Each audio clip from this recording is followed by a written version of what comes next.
Live from New Delhi, you're watching DT India Live, India's voice to the world. I'm Siddharth Bharadwaj. Coming up in the next 30 minutes. Israel conducts multiple strikes on Hezbollah's South Beirut stronghold, claims to hit Hezbollah's intelligence headquarters.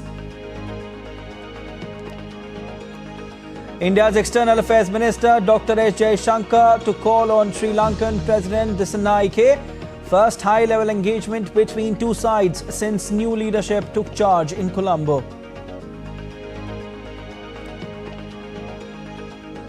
India and US ink pact to cooperate on critical battery mineral supply chains.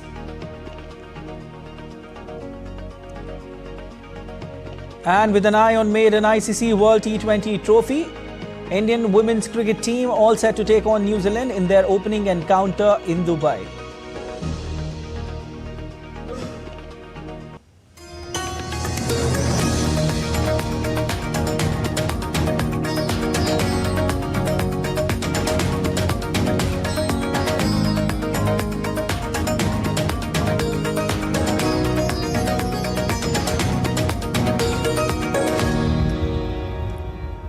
Beirut rocked with fresh explosions late Thursday after Israel conducted multiple strikes on Hezbollah's South Beirut stronghold.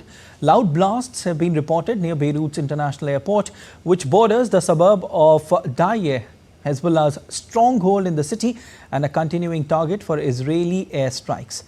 A source close to Hezbollah said Israel had conducted 11 consecutive strikes on the group's South Beirut stronghold late Thursday.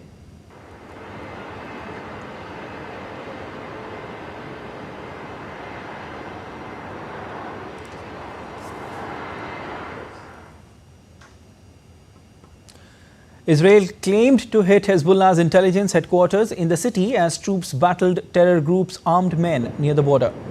Earlier, the Israeli military called on civilians near two buildings in southern Beirut to move away ahead of an air raid.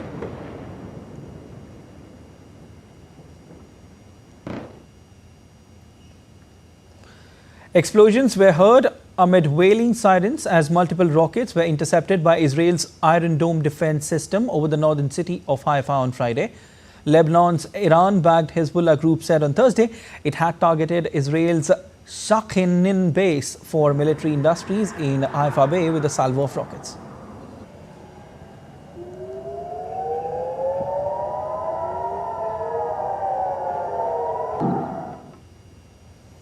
The Israel Defense Forces on Friday announced that they had killed Mohammed Yusuf Anisi, a senior terrorist involved in Hezbollah's precision-guided missile manufacturing chain in Lebanon. In a post on social media platform X, the IDF said that Anisi was a key source of knowledge and possessed significant technological abilities in weapons manufacturing. The IDF further said it will continue to act against the threat posed by Hezbollah. The Israeli military also said it killed the head of Hamas network in a strike on West Bank's Tulkarm. In a statement, the military identified the Hamas operative as Zahi Yasser Abd al-Razak Aufi. The leaders of the G7 have outlined their concern over the deteriorating situation in West Asia. The leaders of the G7 nations in a joint statement expressed deep concern over the deteriorating situation in the West Asia and condemned in the strongest terms Iran's direct military attack against Israel, which constitutes a serious threat to regional stability. The statement also reaffirmed the group's commitment to the security of Israel and condemned what it called Iran's destabilizing actions throughout the West Asia through terrorist proxies and arms groups. Discussions to avoid escalation in the region have also taken place during the meeting. The G7 leaders called on all regional players to act responsibly and with restraint. Meanwhile, countries ramped up evacuation efforts from Lebanon in view of escalating tension in West Asia. Russia, France, Spain and Greece on Thursday became the latest countries to launch operations to remove nationals from Lebanon since Israel launched ground raids into its neighbor and Iran fired missiles at Israel.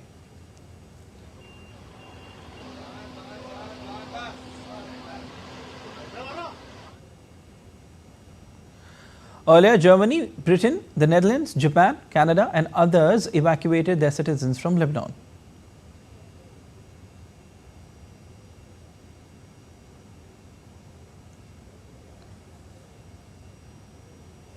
UN peacekeepers have decided to stay in their positions on Lebanon's southern border despite Israel's request to vacate some areas before it launched its ground operation against Hezbollah.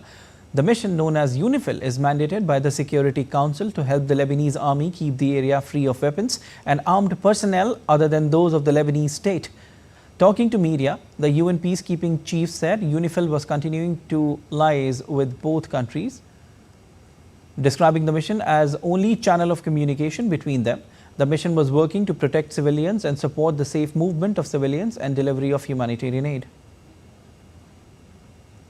Peacekeepers are currently staying in all the positions. This is a decision that we've made after thorough consideration of all the elements, including the safety and security of our peacekeepers, but also the responsibility we have in regard to the mandate and the population.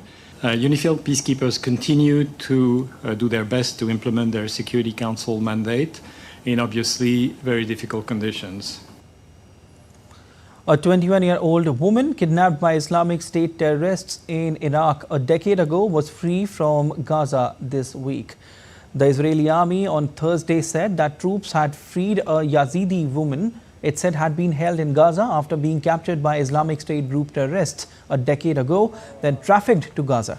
The Iraqi Foreign Ministry confirmed the woman's return, praising the cooperation between the United States and Jordan following more than 4 months of efforts and follow-ups. The girl was handed over to her family on Thursday evening after returning to Iraq. Fawzia Sido is a member of ancient Yazidi religious minority, mostly found in Iraq and Syria, which saw more than 5,000 members killed and thousands more kidnapped in an IS campaign in 2014.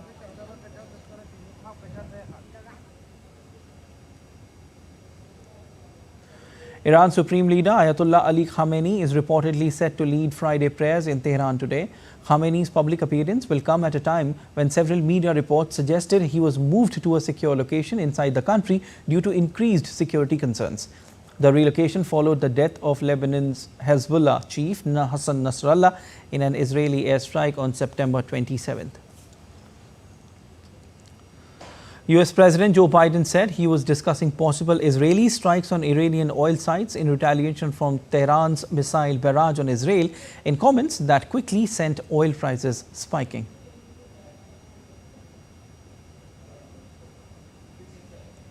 Do you support Israel striking Iran's oil facilities, sir? We're in discussion of that. I think that would be a little, anyway. The escalating conflict in West Asia poses a serious threat to regional stability and the global economy. Recent missile attacks by Iran on Israel have raised alarms about potential disruptions in vital shipping routes and oil supplies. The Red Sea shipping route, vital for global trade and responsible for about 20% of the world's oil supply, is increasingly at risk. Oil prices have surged over 5% following the recent attacks, with Brent crude nearing $75 a barrel. Eurozone government bond yields inched away from multi-month lows on Thursday. Indian stock markets are already feeling the strain, with indices like the Sensex and Nifty opening lower. A dock workers' strike that threatened the US supply chain weeks before an election is over just days after it began. A shutdown that lasts more than a few weeks has the potential to raise prices and create shortages of goods throughout the country, along with tight presidential election approaches. Here's a report. US dock workers will return to work after a 3-day strike after the union and port operators reached a deal. The strike paralyzed 36 ports across the US coastline. Two sides have now reached a tentative agreement on wages. The president of the association reacts following the announcement. I'm happy for them so they can get back to work and take care of their families. I mean, they've been out here for 3 days around the clock, so this is a good thing for everybody. It's a good thing for the state, the port, and all the members here and all their families.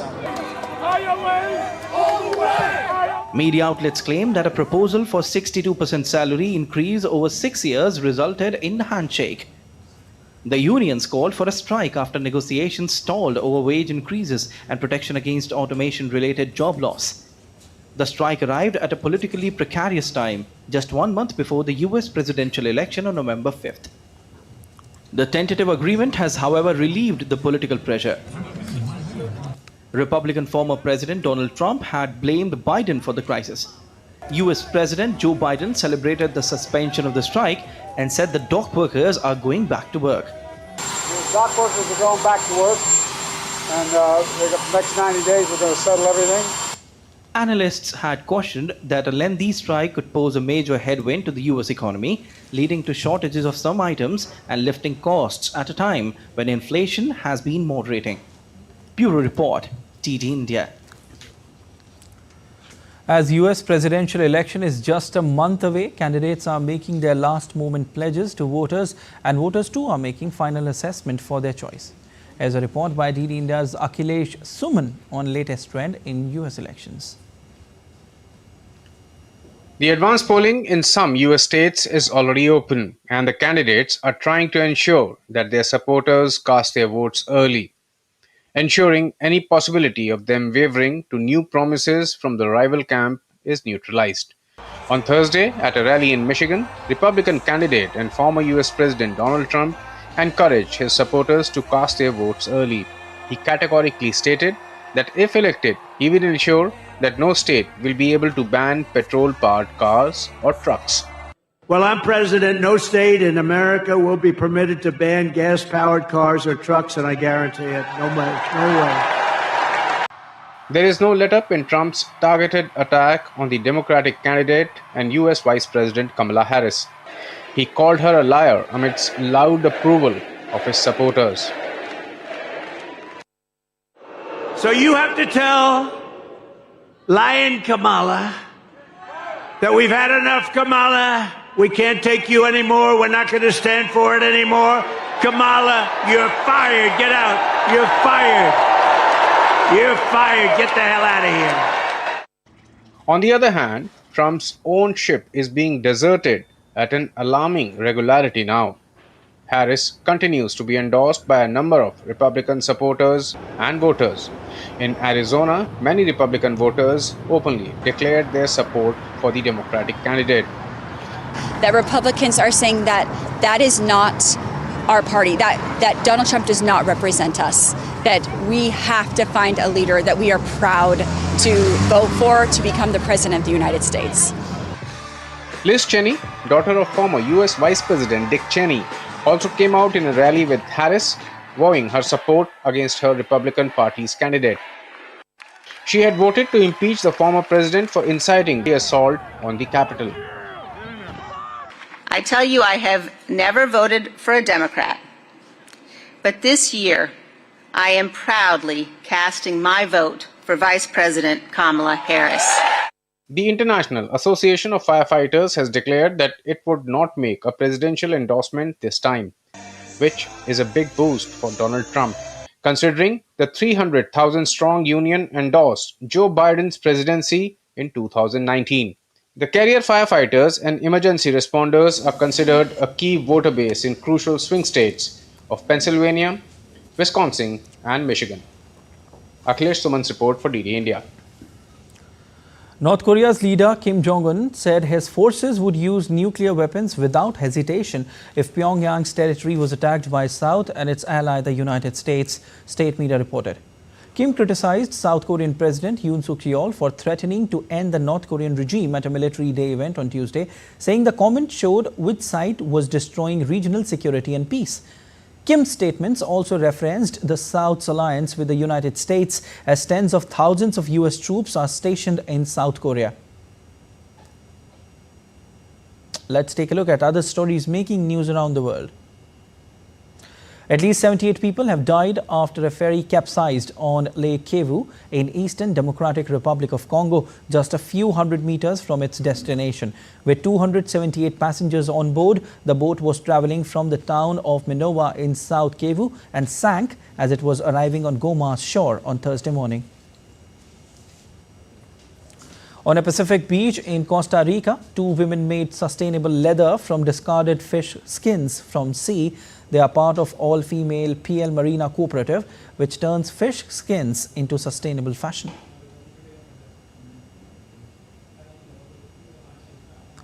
And Viúva Lamego, Portugal's oldest manufacturer of azulejos, the world-famous tin-glazed ceramic tile work, celebrated its 775th anniversary with an exhibition of world-famous small tile at the National Azulejo Museum in Lisbon. Still to come on this edition of DD in the Line. The third edition of Kautilya Economic Conclave is being held in India's national capital, New Delhi.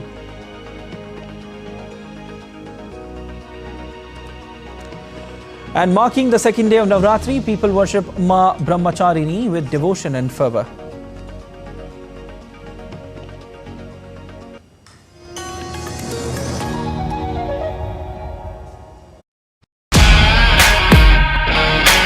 This is a golden era of the Indian chess with both the men's and women's team winning gold at the Olympiad. What do you think is driving this incredible success for Indian chess on the global stage right now? Some level it was always bound to happen, and India has come very close in some Olympiads, and then they unfortunately couldn't get the gold medal, but this year I think was the golden year and we managed to get it. How you maintain your focus, your composure during the tournament? Just try to focus on one thing at a time, helps me get into the groove, get into the mode. Focusing on the current moment really helps.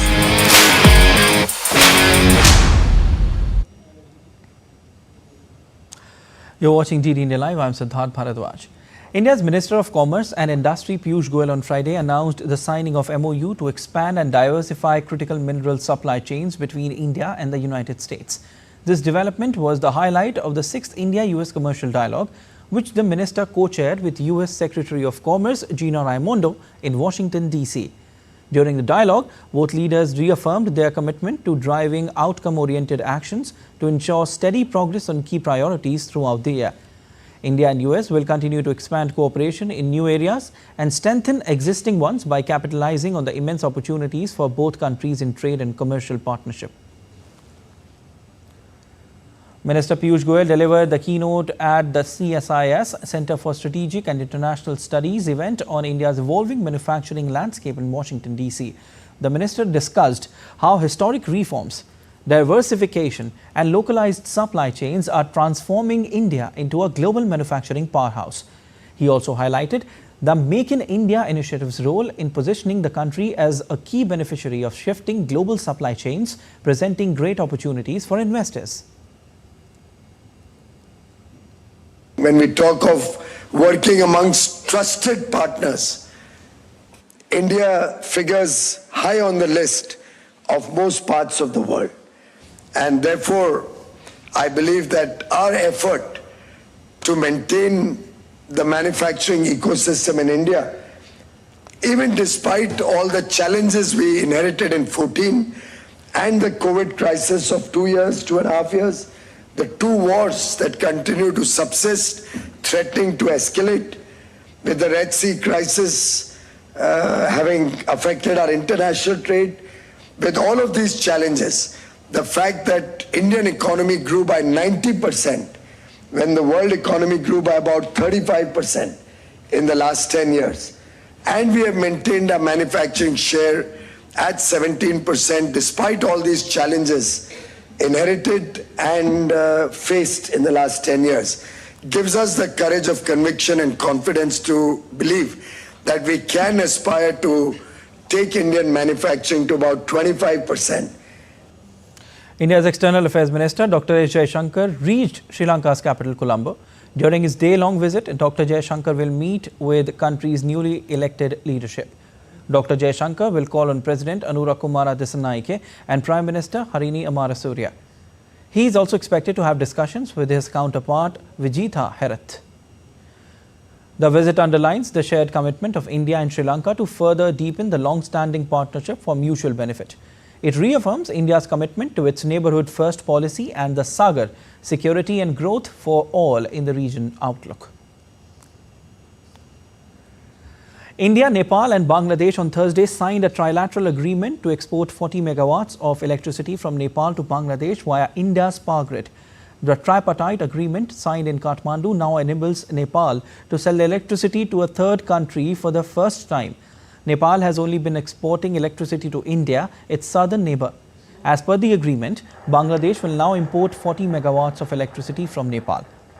The Indian side has also been involved in the trade deal, as Nepal's electricity will be transmitted to Bangladesh through the transmission infrastructure on the Indian territory.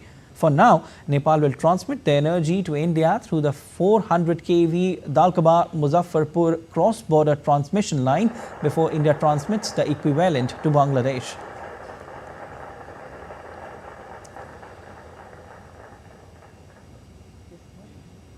The third edition of the Kautilya Economic Conclave is being held in India's national capital, New Delhi.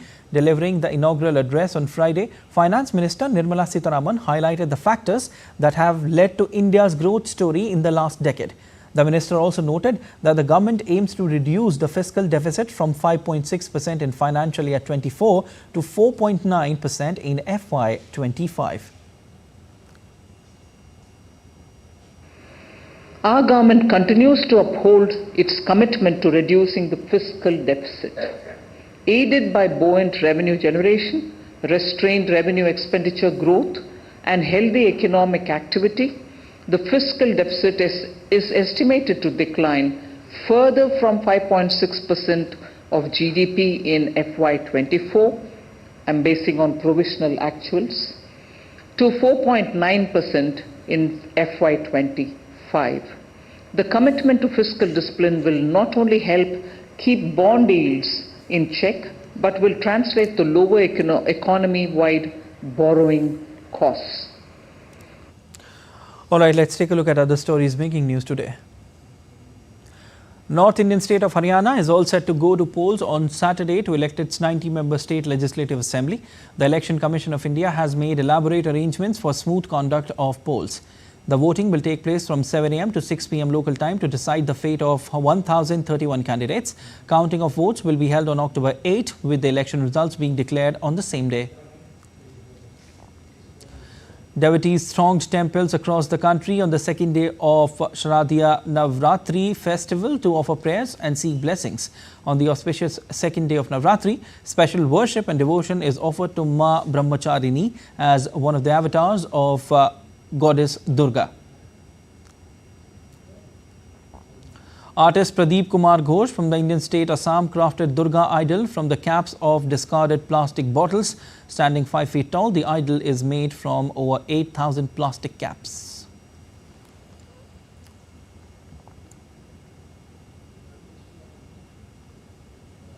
With an eye on maiden ICC World T20 trophy, Indian women's cricket team is all set to take on New Zealand in their opening encounter on Friday in Dubai. Harmanpreet Kaur's side has come into the tournament ranked third in the world and having reached at least the semi-finals of the last 3 editions. With an eye on maiden World T20 trophy, Indian women's cricket team is all set for the 9th edition of the ICC T20 World Cup starting on October 3 in UAE. Led by Harmanpreet Kaur, the Indian team boasts of star players in their lineup: Smriti Mandhana, Jemimah Rodriguez and Renuka Thakur along others, adding to the firepower. India has seen a rather quiet build-up with no international matches for nearly 2 months before the showpiece event.